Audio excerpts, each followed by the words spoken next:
What's happening, guys? Hey, it's that time again. UFC 322. We're going to do the breakdowns and picks. We're going to get right into details with especially the main fight. We'll go through the whole main card.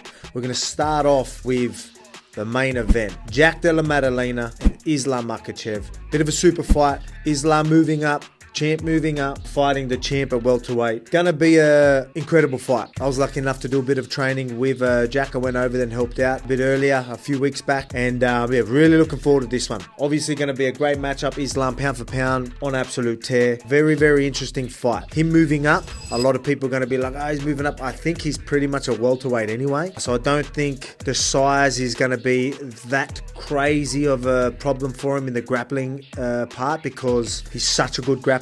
And I think he's strong enough. Will the size play a factor with guys with heavier hands, bigger guys in the striking that want to pressure? Is that going to play more of a factor if you're not getting the takedowns? Does that, make you panic shoot a little more and things like that? Does that change things? Does that make you a little more frantic if things aren't going your way? Because he's got a great striking as well. But is he going to be like, oh, I don't want to be here at all, and just get real, not panicky? Because I don't think he would panic. He's obviously a composed fighter. But does that change things up? The size in the feet, in the striking department, him moving up, is that where it plays a part? Where a lot of people probably don't get what I'm saying. They're thinking, what are you talking about? It's the weight, with the grappling, blah, blah, blah. That's not going to be a problem for him because he's an elite grappler. He trains with bigger guys all the time. That's not going to be the problem. It's just, are these guys that little bit harder to hold down in this heavier division, especially if they know what they're doing? And when you're on the feet, their pressure, if they want to pressure you, is their pressure going to be that little bit more now that they're carrying that extra weight? I know when I spar with bigger guys that are pressure fighters, you feel it. It even tires you a little bit more. I don't know what it is. I'm usually able, when I'm clinching with people or whatever it is, even striking, I feel like I can force my way through, even in the training. I stand my ground and I can push my opponents where I want them, even in the striking department. If they're trying to come in, I want to shield, and I want to pop them off an angle or whatever it is, I can. The bigger guys, not so much. There's a little bit extra weight. So when you're framing, when you're shielding and blocking, there's just that little bit more. That's what I'm talking about. Is that going to play a factor? Anyway, let's get into it. Jack Della Maddalena first. Things to look out for. His pressure boxing. You're not going to think he's the most craziest explosive guy, but the way he puts his boxing together, his hands together, and his pressure and all that is just, it's elite. It's unreal. There's some old stuff, bit of ground and pound and stuff. Again, he's a killer. He's got that killer instinct.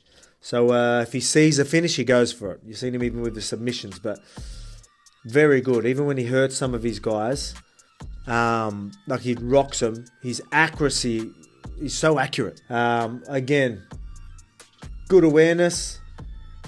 I love a good double hook on the cage as well. Perfect read. Knew that he was trying to exit. Knows he can't exit backwards. Has to exit that way. Get ready to just bridge that hook. Great awareness. Good kill instinct. Grab a hip and just bomb. It gets a submission here as well. So he can finish, but that kill instinct is always there. So look at that pressure, always in front of him. Always in front of him with a defensive sort of pressure as well. Look at these hands, coming body, head. The way he mixes up, knees up high. Changes angles from his strikes. It's not, you don't really notice it why it's happening, but when you go back and you start watching, good head movement, good defense, got a great shield, great shot selection, loves to mix them up. Punches in bunches as well, and doesn't just throw. He's got nice long arms as well. So even when you just hear throw a 1-2 and you think you're out of the way, and then that 2 just comes out of nowhere. I've sparred with him a few times as well, so he's nice and long. But again, just look at that kill instinct. I love it when he hurts these guys and you see him just grab a hip and then leaves an arm free just so he can bomb. Again, kill instinct, not worrying about grappling, wants to be effective. I've got him hurt, get damaged, grab a hip. That's all I need to keep him where he is. And I can just load my left hand. Good. Southpaw, he can mix his stances up too. Look at that, orthodox southpaw. And great boxing. But if you see some people that when they like to switch stances, they might have certain combos. Like say they switch stance and then they've got a punch they might like to throw off there. You don't see people still keep their pressure coming forward, using their jab and all that shot selection. You don't usually see it when people switch stances. But Jack can. He can work great boxing. Look, southpaw again here.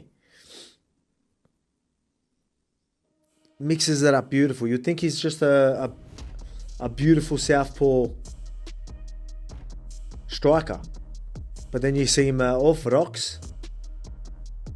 and he absolutely kills it as well. Look how neat a lot of that looks. But like I said, beautiful stuff. Because you notice even with Belal, we knew that Belal's going to want to grapple him, right? Was going to want to grab a hold of him and all that. But Jack, his game is to pressure you, be in your face, be effective on the feet. And I love that. You need to do that. That's where you're best. That's where you do your best work. Do that. Worry about the takedown when it's there. Obviously with Islam's going to have that better control, but still, you need to be effective on the feet. Last thing you want to do is worry so much on the feet and don't let your hands go. You hear me say this all the time. So he's even still just coming for spinning kicks. You don't usually see that from Jack. Look at that head movement. Boom, popping him. Whoo, hands down, just popping. He's in his zone. Obviously his confidence is going to be up from this as well.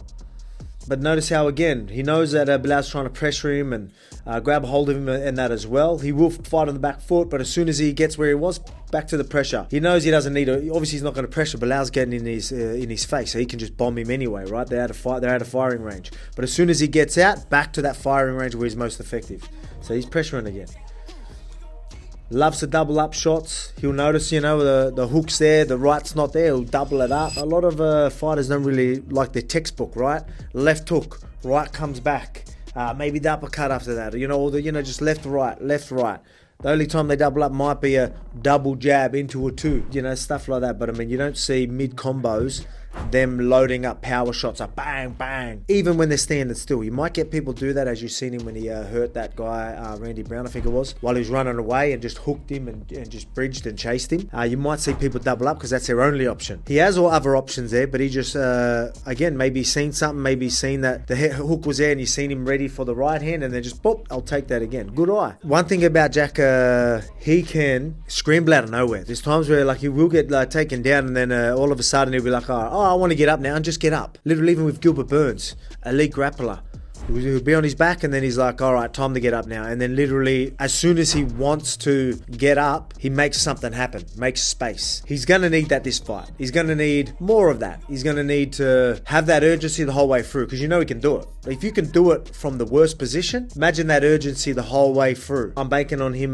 making it real hard for Islam to get him down. But again, Islam's grappling, wrestling, into grappling and control is elite. So he's got a real good understanding of mechanics, that awareness of where the body and weight is. So, as I said, maybe with Jack, when he likes to, I want to get up now, he's good at just turning and building himself up. Islam's going to be aware of, he's turning to build, post on that arm and post on me. He's going to already be shutting that down, making it hard for you to get yourself to a position where you can build up, maybe get your knees under you or get your hips under you. He knows you need an elbow to turn over to get your hips and knees under you, right? He's going to know that. He's going to be steps ahead and not let you build up that way. That's how good Islam is. But Jack Della, you don't get to see his grappling, but he's a elite grappler. Has that urgency, he can be a big problem. Let's get into Islam. Look at the control here. See him sticking to the legs here, pinching the legs, making it hard for him to get any inside into a guard or get knee frames or anything like that.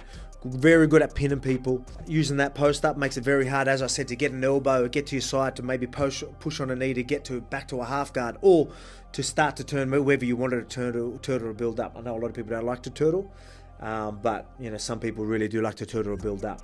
Very easy to build up from there. Obviously, you can give your backups. A lot of jiu-jitsu guys don't like it, but a lot of your MMA fighters start to build up. He knows when you're pinned, you need to get to a hip, get to an elbow, a hip, and then post on the arm, get your knees under you. He knows all that sort of stuff. So he can just counter that nice and early. That's one thing, obviously when people want to go Kimuras and all that, it's a Hail Mary. You don't get it. You won't get it against elite guys. I'll be very, very surprised. You're sacrificing bottom position. You're literally committing and losing position going for that. Even if you had a decent angle going for it, as soon as you get back, if you don't get it now, you're in a complete pin. In that case, gives him the arm triangle. And he's got a wicked arm triangle. So got some wicked chokes.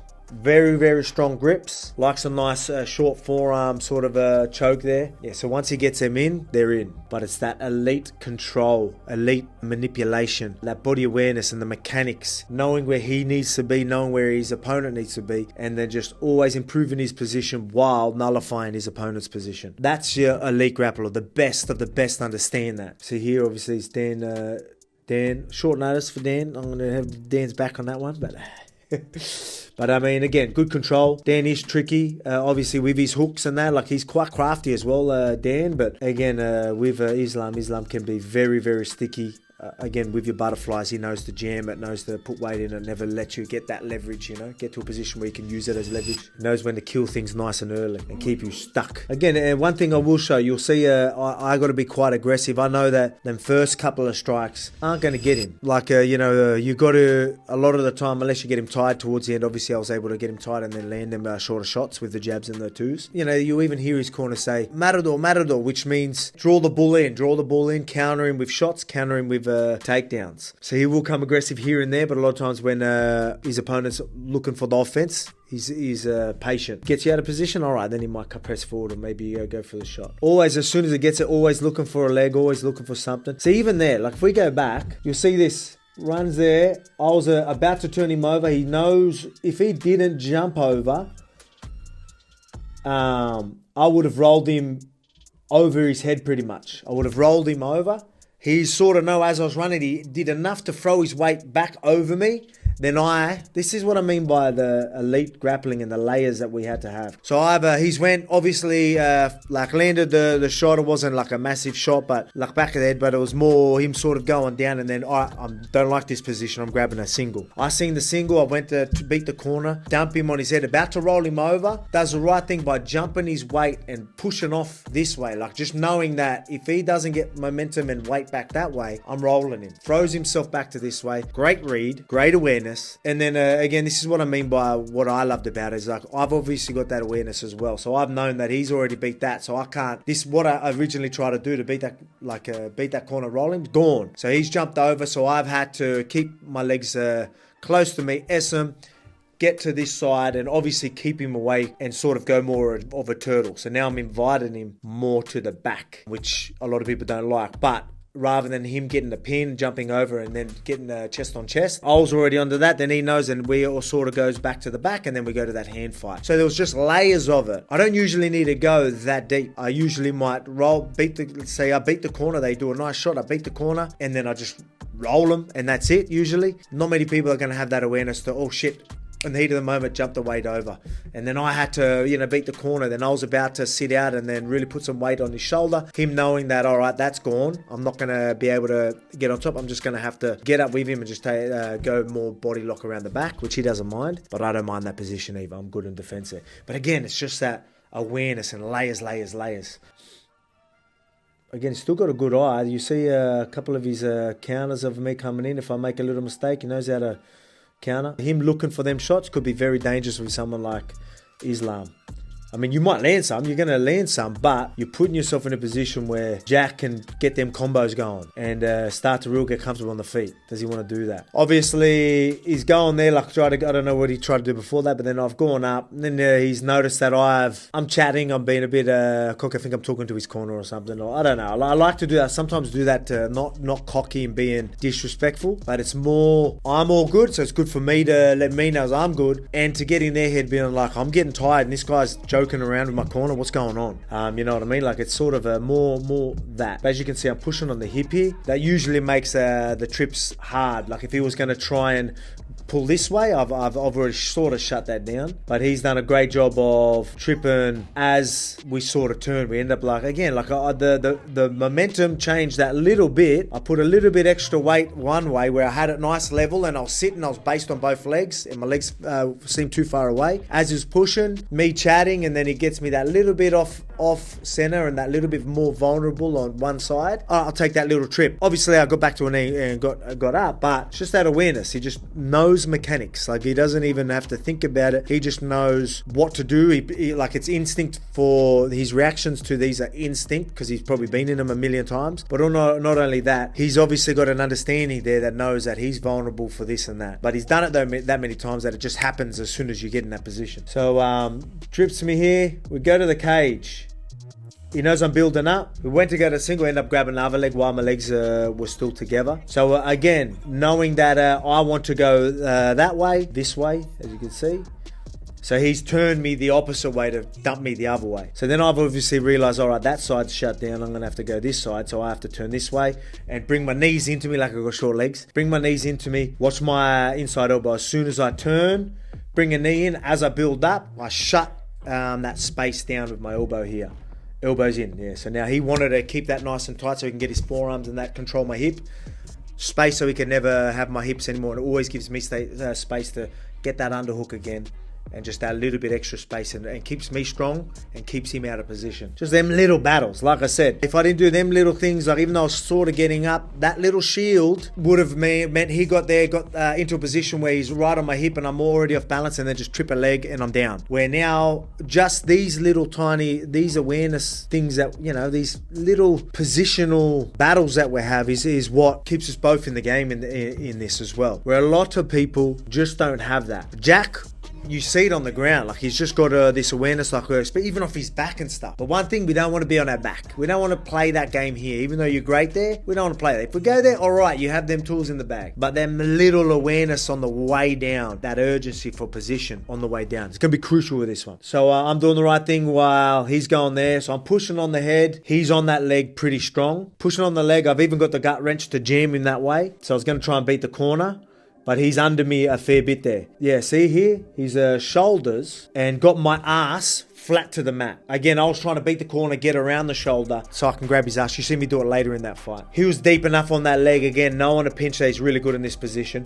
Dumps me down, keeps my ass under him. Very hard for me to beat the corner, get to my knees, sprawl out. It takes that sort of stuff away from me. Very, very good. A lot of people aren't that stubborn or good, that much of an understanding of the mechanics where they're so efficient with that sort of stuff. I end up getting a bit of a read where I end up, all right, he's shut down me turning into him. Most people keep trying to turn that way, but he's blocked it. He's even putting his weight that way to stop me from turning into him to get to my knee. So I end up, all right, I'll go that way. I'm going to block him with my elbow. When I change sides, I'm obviously keeping him away, stopping him from coming this side of me to eventually drop his legs over, then climb and then flatten me out to a pin position. So I'm keeping him this way, and this is again when I start talking to, I thought I was talking to his corner, but I was actually talking to Izzy and the boys. I decided to go, nah, don't worry, I'm up. I'm saying stuff like that to Izzy and that as I'm crawling to the cage. And again, this is the awareness. A lot of people just want to go for control. So right now, he wants to get to a pin position. I don't let him, so I'm going to get myself to a turtle. I start building, and then does a great job of jumping both hooks in. Now, I didn't worry about control this time. It was a jump for both hooks. If he wanted to try and get control and like just try and run me down, and I sort of what Chimaev did to DDP, like, you know, in that position that he's getting up, just, you know, stack him on the hands and all that. I was actually waiting for that because I'm really good in them positions, and I build up and I like to peel the hands. I'm very, very comfortable there. So I didn't expect him to just jump and throw both hooks in, which cost me that round because I was in the body lock for the rest of the round. So credit to him. A lot of the training we did, a lot of people were just trying to hang on in those positions, not so much just jump. Which surprised me for him. He would usually be more control. Out of Khabib and him, Khabib would probably would stay on the body lock and stay more control. He probably wouldn't try and let go of everything to jump both hooks in. Islam doesn't mind jumping for submissions and throwing a little bit extra out there and taking maybe a little bit more risk. And here's a good example. So he sort of seen that while I was crawling, chatting. I'm going to get him because he knows as soon as I get to the cage, I'm going to build myself up. Before he gets there, jump both hooks in. So he knows I'm going to crawl. I'm going to start to build myself up to the cage. Oh, no, I'll jump both hooks in. Cost me that whole round. I was like, and then he was like, did a great job of just, obviously he wasn't trying to finish. It was body lock's a great position. Body triangle, I'll just stay there. So I'm like into him going, come on, mate, you said you were going to finish me straight away. You're not even trying, you're hanging on. I was being a bit cheeky. But me and Islam, we're obviously good. He's a good dude. Even though I was obviously helping Jack Della Maddalena. Jack's my guy. He's been in my camp a few times. Aussie, obviously I'm going to help him. Got a lot of respect for Islam. Great dude. Would love to train with him eventually. But right now, Aussie, right? It's simple, right? Jack's great on the ground, but we don't want it to go to the ground. Even though Jack's good there, that's Islam's world. That's all he does 24/7.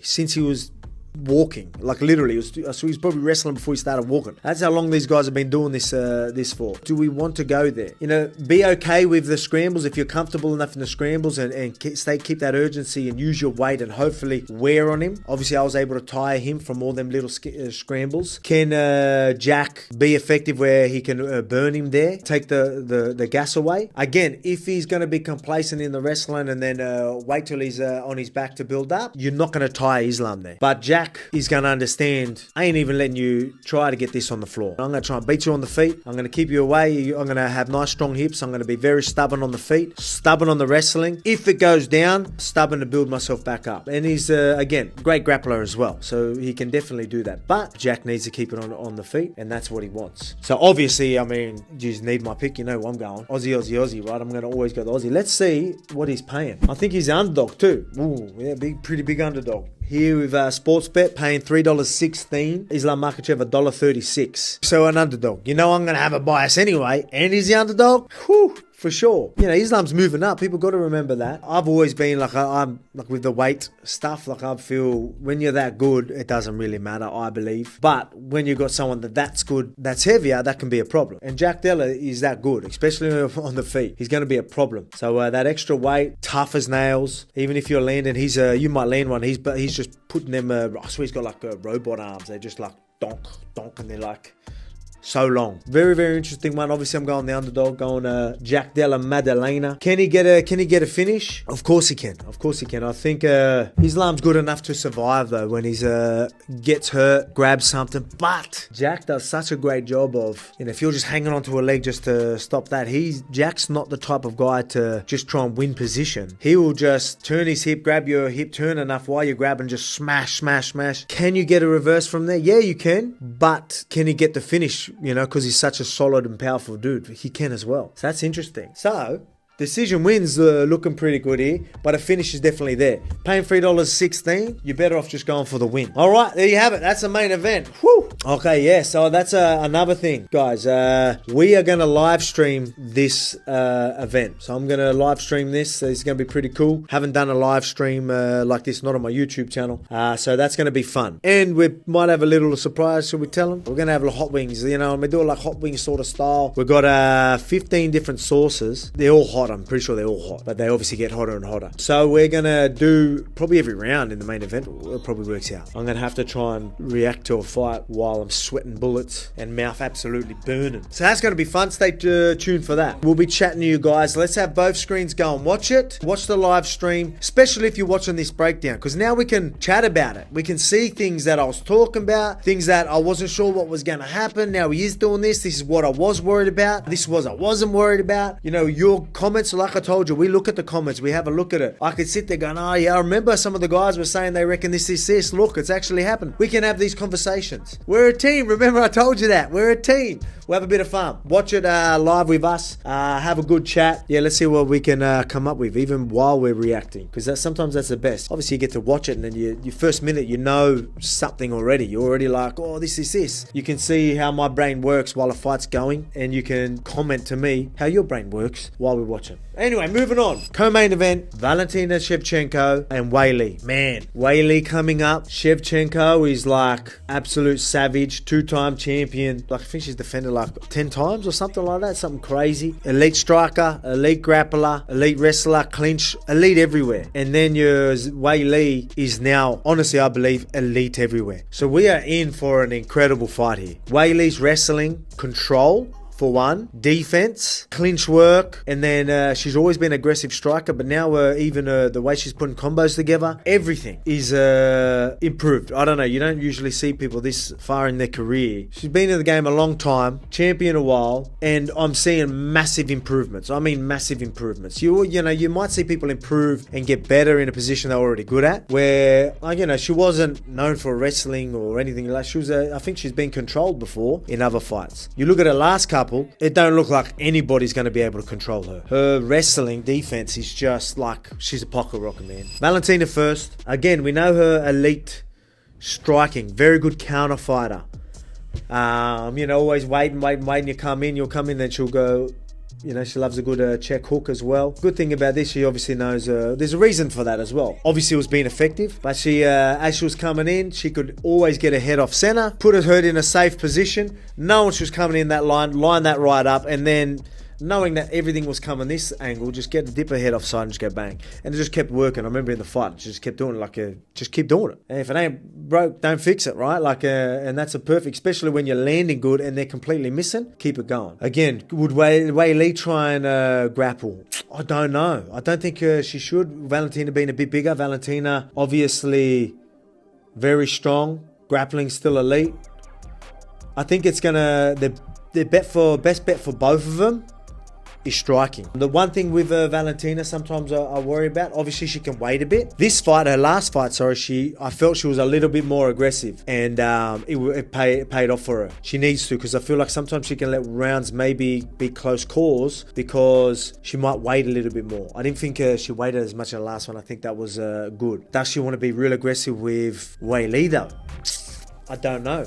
But her being that little bit patient, obviously being very defensive, being aware of where the danger is. So she's going to be that little bit more defensive. Weili's showing that she doesn't mind putting some combos together. Quite crafty with them. So man, some of I'll tell you now, like even Valentina's, I remember when I first went to Thailand, obviously earlier in my career, didn't know too much about the clinch stuff. I remember she was a problem for me. Doing the clinch work with her, Valentina, I had to proper base down.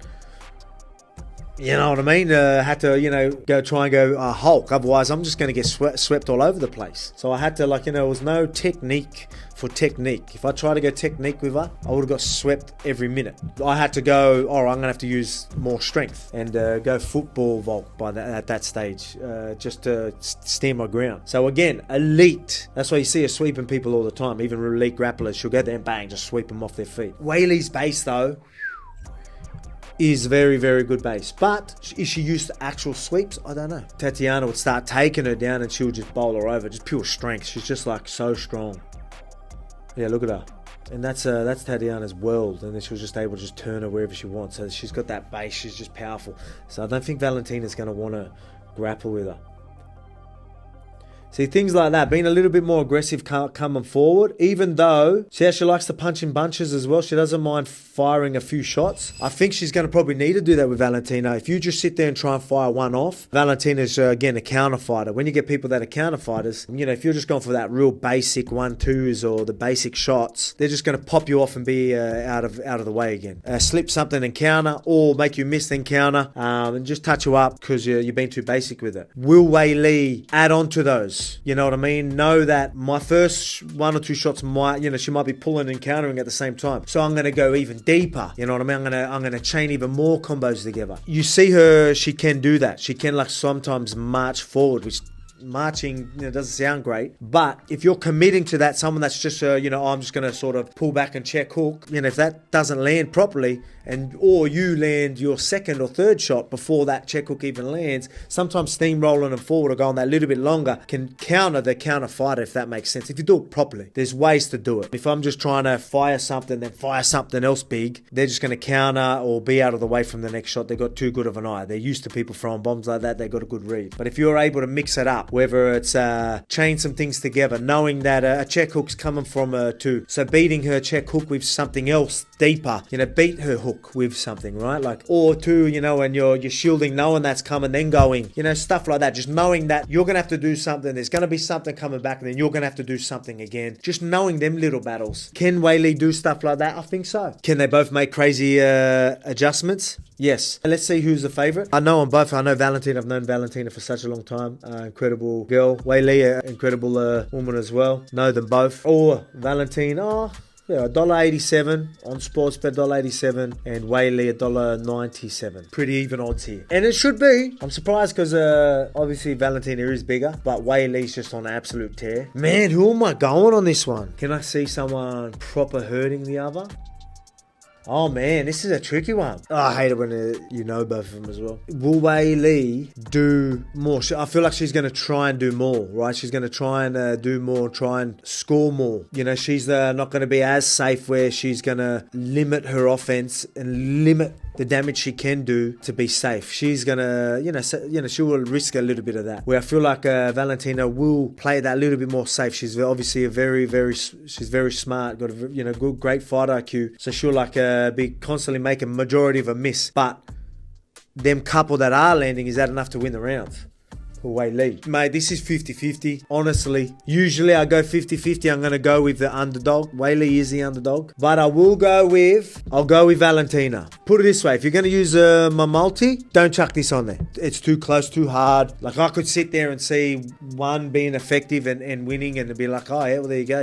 Yep. She's too good here, and that's it. And I can see the other one doing the exact same thing. So I would say don't bet on that one. That's going to be a fun one to watch. You know what? I'm going to say a draw. Can I say a draw? I'm going to say a draw. $50. $50 for the draw is your best bet. Usually $51 on sports bet anyway for a draw. I can see a draw happening. Now that's a way to sit on the fence, eh? How about that? Don't put it in your multi though. It's a good bet by itself, right? You're getting great odds. $50 for the draw. Remember I said that? Hey, we're going to watch it together. We're going to be halfway through. It's like, I'm telling you that, dude, it's coming. Sean Brady, Michael Morales. Brady looking great in his last fight, obviously, against Leon Edwards. We always knew he was an incredible grappler. I didn't know too much about him. I watched him fight Jake Matthews. Jake Matthews is a strong, athletic, even good wrestler, good grappler, and he was able to just control him. Sean Brady's obviously very strong, but very, very technical and, really good awareness and body mechanics. As I talk about it, just knows where he's strong, where he's based, and where he's not. He's going to be hard to beat. So Michael Morales, obviously a great fighter as well. 18-0 on absolute tear. I'm going to have to go with Brady. I think Brady does what he needs to do to grab a hold and take it where he wants. I think even if Morales was good on the ground and wrestling, Sean Brady's just going to be better. And he's going to know he's better. He's going to be in great condition for this. He knows he's getting close to title fights. He knows he needs to get that fitness up, right? I guarantee you he's doing the rounds. He's already doing 5-round fights because he's got his eye on that title fight. You never know. I'm going to go with Sean Brady. What's he paying? $1.73. $2.11 for Morales. I mean, Sean Brady, yeah, it's going to be hard to go against him.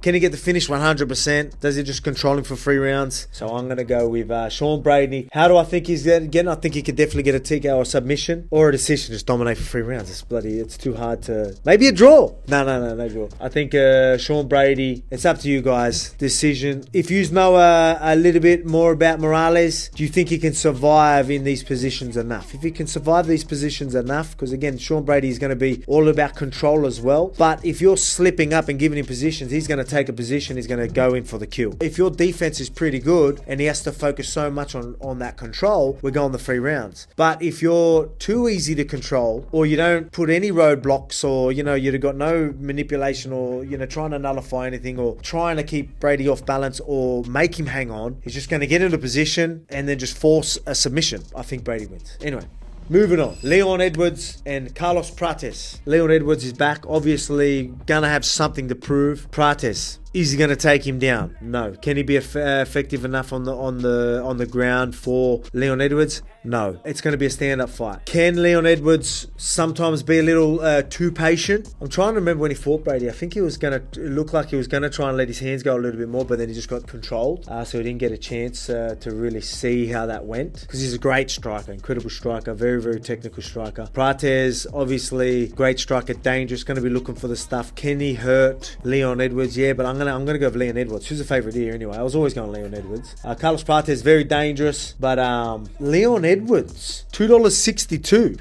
Carlos, obviously a great fighter, dangerous. He's going to bring it. He's going to try and pressure forward. I think that sort of stuff. Leon Edwards, it's not an aggressive sort of pressure. He likes to just stand in front of you, but sort of play there, ready to have head movement and counter. That's how Prates likes to do it. Is that going to be okay with Leon Edwards bombing those kicks? You can see Leon Edwards, while they're playing this hand fight, just smashing kicks, even just to keep him at bay. So it's that little bit harder to just fire what you want off it. I mean, he's the underdog. I'm going Leon Edwards for the underdog for sure. Prates, again, love watching him fight. Great fighter. It's definitely going to be a fun fight. I think he's going to bring the fight to Leon Edwards. So Leon Edwards are going to have to do a little bit more. Leon Edwards can't, which he's played victim to a couple of times. Sometimes you'll see him like sort of waiting that little bit too much. Even with Colby Covington, or they're all over him. Even then, I felt like he could have let his hands go. I don't want the rounds to get away from him because of that. Obviously, I really like Leon Edwards. I want him to win, and I just want him to be that little bit more aggressive in those positions. Be be effective and not let little strikes, you know, even if they're not landing much, don't let them be what wins the opponent rounds. Have the better significant strikes. Throw fire things to even just keep him at bay. It's 3 rounds. You ain't gonna get tired. So yeah, Leon Edwards for the win. Can he get a KO? No, I'm gonna go decision win for Leon Edwards. Beneil Dariush, alright. And Benoit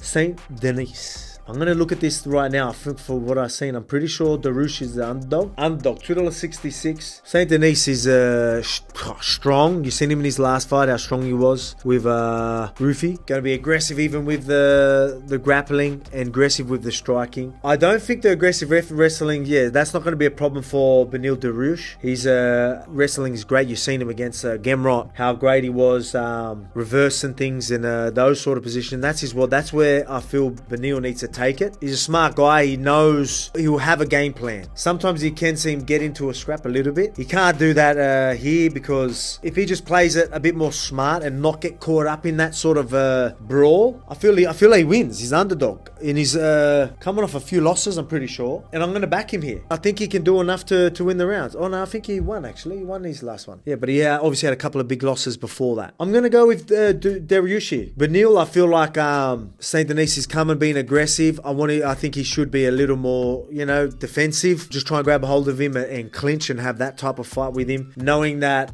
Saint Denis is going to be very aggressive, going to feel strong. You might not get it straight away. He's going to use a lot of energy defending. Either you get it straight away or it comes later when he's tired, and then you can be a lot more effective. And then it might be downhill for Benoit there. He's a great fighter, but he's just so entertaining because he's pure aggression, which is fun. Great to watch. I think Beneil, though, he's a type of guy that can weather that storm if he doesn't get in. So I don't want him to play I'm better than him on the feet. I'm going to try and jab and move and I feel like your timing's not how it used to be. You're going to jab, try and stick and move. You're sticking and he's just bombing through your stick and move. I'd say clinch up, grab a hold of something, get scrambles going, defensive on the feet. So Beneil Dariush, I think he will do that. I think he's clever enough to know that's probably what he should do.